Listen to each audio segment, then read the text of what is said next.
regarding 9/11 and our invasion of Iraq. This is an insider, and he basically confirms what I and some others have been saying, but it adds an element of importance in that this is a fellow on the inside. So in 2003, if any of you have been keeping up with what I've written for that long, I had a book called Cover Up, Government Spin or Truth regarding 9/11 and the war with Iraq. Well, there's a new book out not too long ago called The Reluctant Spy by John Kiriakou. That's Kiriakou. And it confirms that our government has covered up important information regarding those two events. Shortly after 9/11, in March of 2002, the author, that's Kiriakou, went to Pakistan, and he was there as a chief of counterterrorism operations for the CIA. So this isn't some low-level person. This is chief of counterterrorism for the CIA, Pakistan. This is about as important as you get.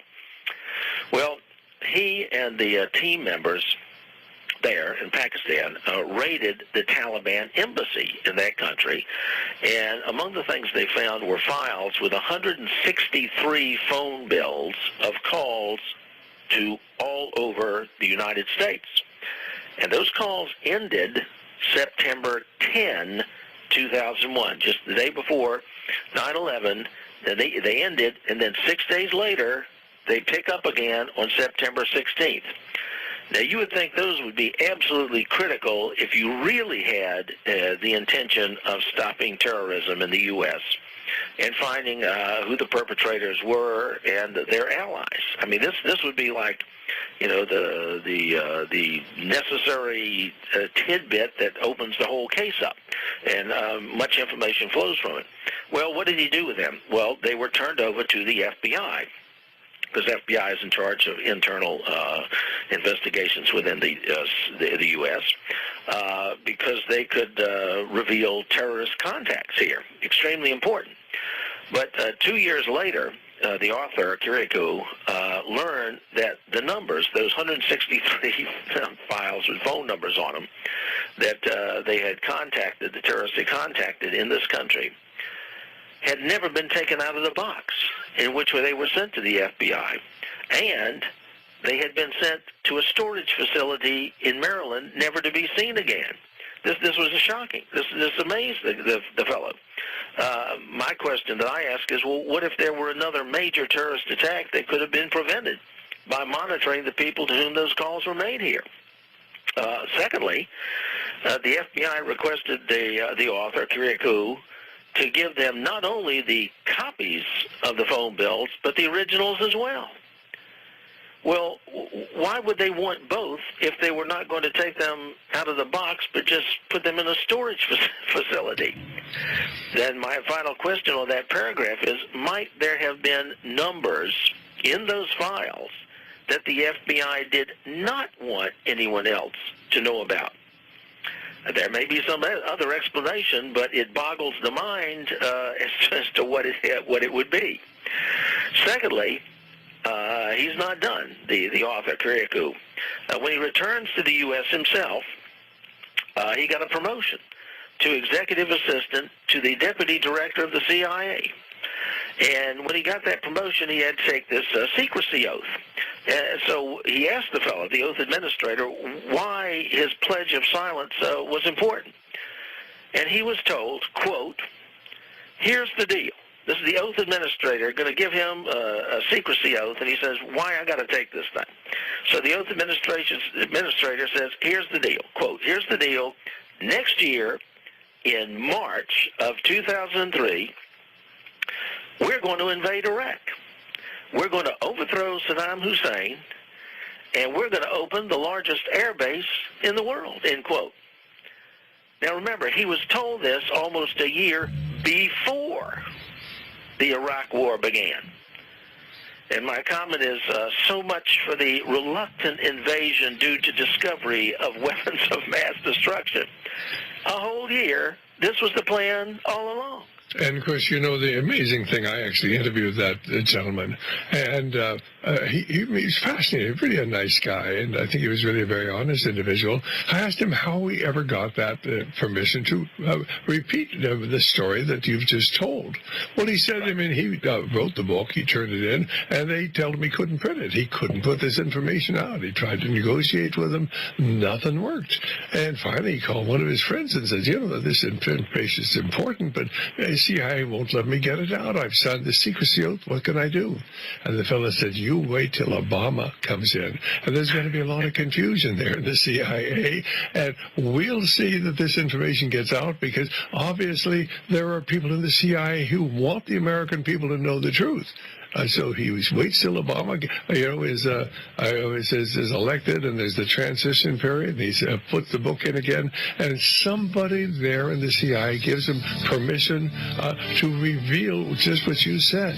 In other words, they knew a year ahead of time. It's all planned, ladies and gentlemen. And of course, George Bush is a war criminal. This was a planned war. There was no justification for it. Where is the call, from the World Court to prosecute George Bush for an illegal war? It's deafening in its silence. We'll be right back. Nobody puts them together. At least nobody puts them together as well as Dr. Cuddy. Go right ahead, Dennis. Well, picking up on what we were saying before the break, before I leave this, I want to stress again those 2 points and put it in a way that your listeners can appreciate perhaps better.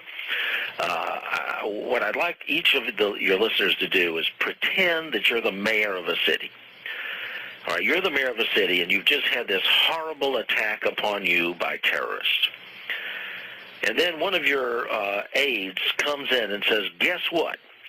We've just discovered from somebody who had been in the inside of these terrorists, 163 phone numbers of calls that they made before this attack on people in your city. All right?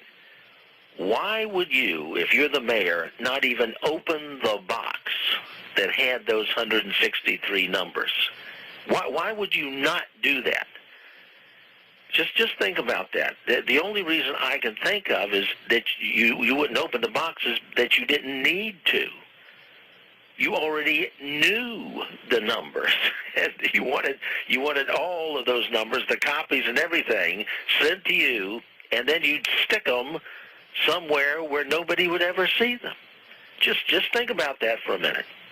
And then secondly, regarding the attack upon Iraq, known a year in advance, the final statement is important, the overthrow of Saddam and so on and so on.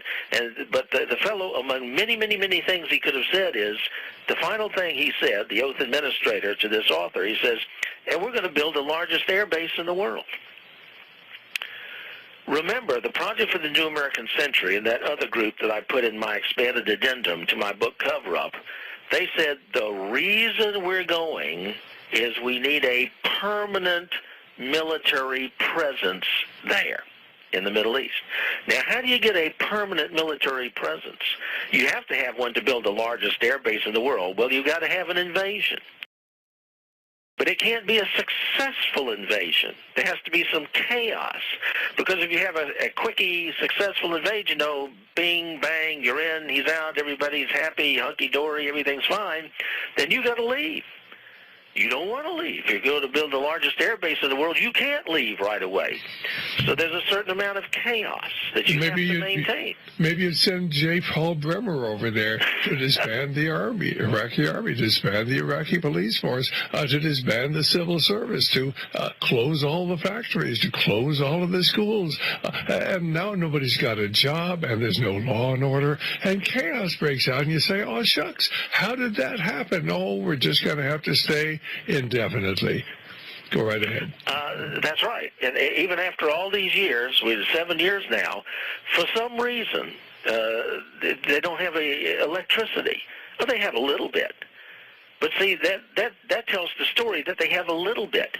If the problem was the terrorists over there with inside, the Sunnis versus their opponents was creating a chaos, well, then you wouldn't have any electricity. But the fact is they have some electricity, but it's not much.